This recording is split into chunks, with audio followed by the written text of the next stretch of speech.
Hello everyone, my name is Jessica Gale, and for my weight loss presentation, I will be talking about the Whole30 program. Here's the outline of the presentation. So we'll first go over what is the Whole30, the history of the Whole30, how it works, resources that are provided, some research that I have found, some personal experiences, a recommendation that I have for completing the program, and an infographic.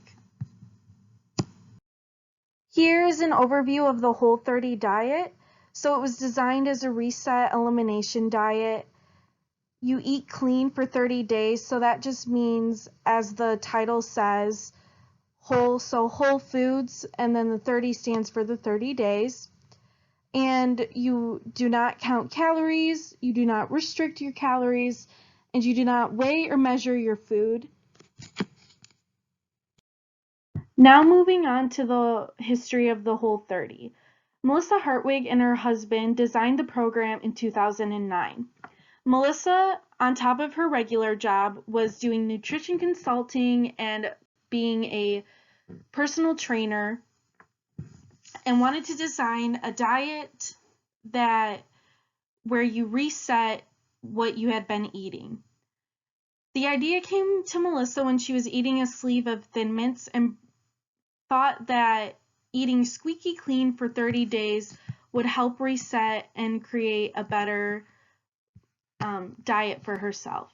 In 2015, she had a book that was published, and it focused on excluding sugar, grains, and dairy while focusing on eating more meats, veggies, and seafood.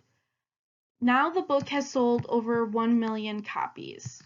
And currently, right now, the Whole30 is recognized at fast food restaurants like Chipotle. They have a special bowl that you can get that is Whole30 approved. And food products now are also advertising that they are Whole30 approved.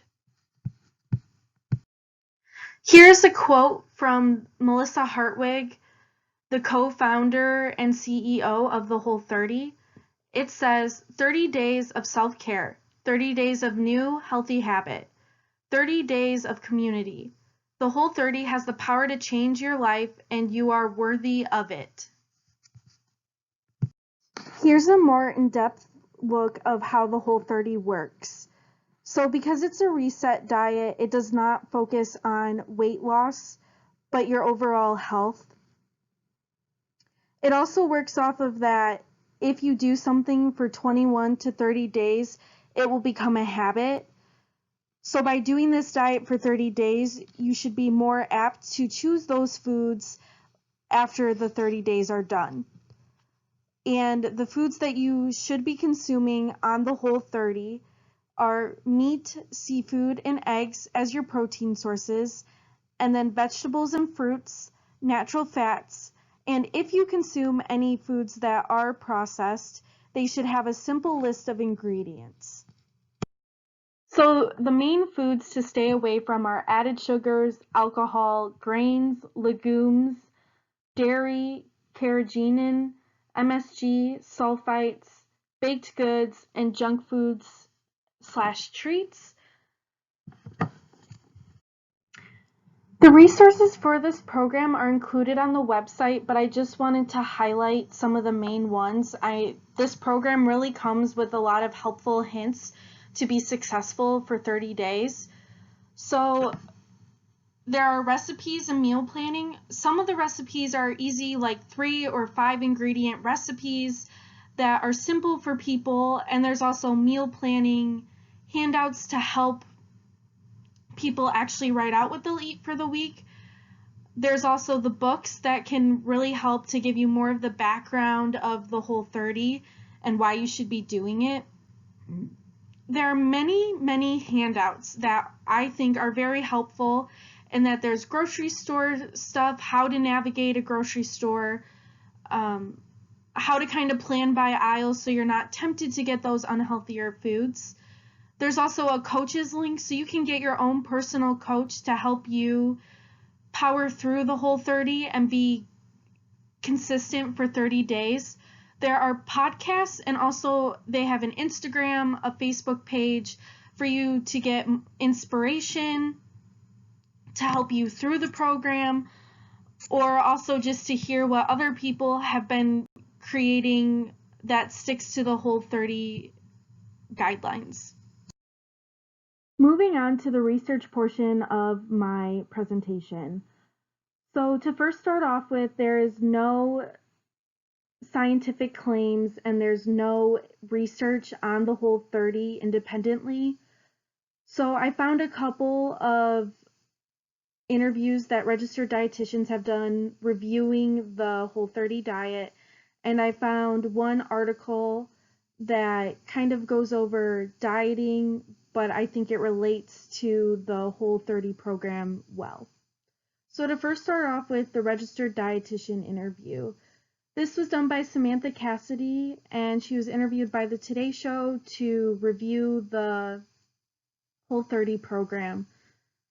She first wanted to make it known that she understands people's experiences if they've had positive ones with the Whole30.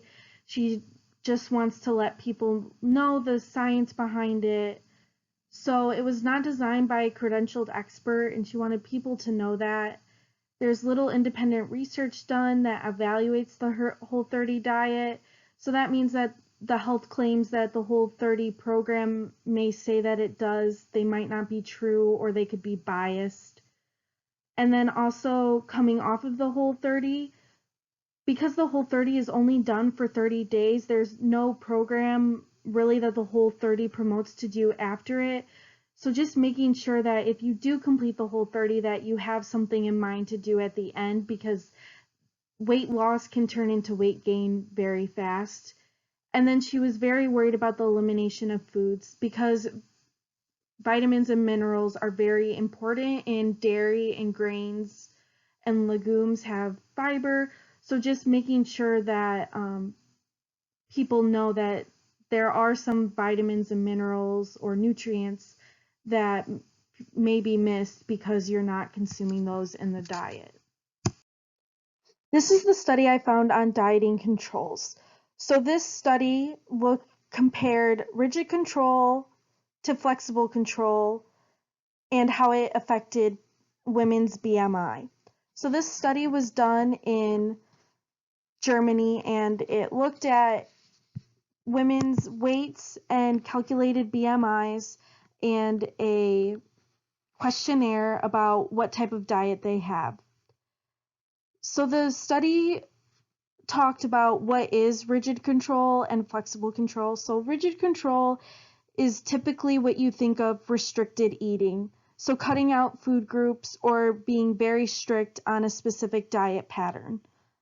On the other hand, flexible control you could think of more as intuitive eating, or the health at every size model. So with intuitive eating, you eat when you want and how much you want, and really listening to your hunger cues. What the study found is that restricted eating led to intense cravings, and those intense cravings worked into the dieting cycle. So this cycle is where you have an intense craving so bad that you eat the food, but not just eat it, you binge eat it, and then you tell yourself that you won't eat it again, which then leads to you wanting to eat it, and it just turns into a whole cycle. Flexible control had regular cravings, so these cravings people felt like they could manage, or they could eat whatever they wanted and still be fine. Overall, the rigid control led to an increased BMI over time, and the flexible control led to a decreased BMI over time. This study relates to the Whole30 because the Whole30 is a very rigid control program. You're eliminating many foods out of the diet, and you have to do it the whole day for 30 days. So this can also play into some of the claims that people will lose weight on the Whole 30 program, but as soon as they're done or they go back to eating what they want, they end up gaining the weight back. So I have done the Whole 30 before. I completed it when I was 16 with my mom. And I do have to say it was very hard being in high school and completing this program because of all the foods that my friends and peers were eating, and it was sometimes hard not to want to just eat those foods. I remember eating one Cheerio and thinking that the world was going to end because I had eaten something that was technically not supposed to be eaten throughout the 30 days. I had a volleyball coach that told me it looked like I had more energy and that I was quicker, so I had better sports performance. I especially felt that I had a lot more energy and it was easier to wake up in the mornings, and I felt better about what I was eating. I did lose some weight, even though the program does not focus on losing weight. I did lose some because I was eating more whole foods and I was staying away from the processed and added sugars that I previously was eating. But after I was done with the Whole 30, I did go back to eating fast food and more added sugars. So I did end up gaining some of that weight back and plus more because I had restricted myself so long. I did not really have a plan after the Whole 30 to keep it going.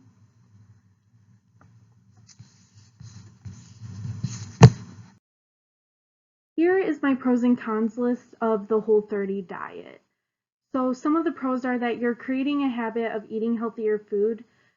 I think one big thing is that you're learning how much processed foods and added sugars you are consuming, and that after the 30 days you can try to create a healthier diet that you're not consuming a lot of those foods again. Another pro is that you're eating whole foods, which include your fruits and vegetables and lean proteins. This is a great diet to follow, especially fruits and vegetables. The consumption is very low, and making sure that people are eating more of these to get their vitamins and minerals is great. I think the best part about the Whole 30 diet, though, is the no tracking of calories or macros or your weight. I think the best part is that you're just staying away from foods, but you can still eat as much as you want. Many of those tracking calories and in your macros and your weight can lead to disordered eating or just an unhealthy relationship with food. And I think that that's not the way a diet should be, and your food should not be a fear. So some of the cons I do have are that it's an elimination of major food groups like dairy and grains. There's some very important vitamins and minerals in these two food groups that you can only get from those food groups. And I think that a healthy diet should consist of all of the food groups. There's no scientific research being done. There's no independent research or peer-reviewed research at this time specifically on the Whole 30 diet, which means that the claims that the diet may give people may not be accurate, or they could be biased. So more research needs to be done on this diet. And it's not designed by a credentialed expert. So as a nutrition professional, we should be making sure that diets or things that these people are looking at should be designed by an expert that has some nutrition background knowledge to make sure that the program is designed well. And then my last point is just the finishing of the program. For many people, after the 30 days, there's not another program to go on after that. You can keep doing the Whole 30, I guess, for another 30 days, but making sure that people have a plan of what to do after they complete those 30 days. So my recommendation overall is to proceed with caution for the Whole 30 program. I think that there are many benefits but also there's some major setbacks that need to be considered if you're doing this program, and probably should consult a doctor if you are going to complete the program. This is my infographic, so I made it very basic with 5 major points to get across to the person reading it. I did what is the Whole30 and kind of did an overview of the whole program and what it is, why it's designed the way it is. Then I did the foods to include and foods to avoid. I think that putting them together could be a little confusing, so I did both of them separately. And then I did the pros and cons so that people could weigh the pros and the cons to see if it's good for them. And then at the end, I just put a little disclaimer that there's no scientific research done to inform the person reading the infographic. This infographic is also included in my discussion post. These are my references. Thank you for listening.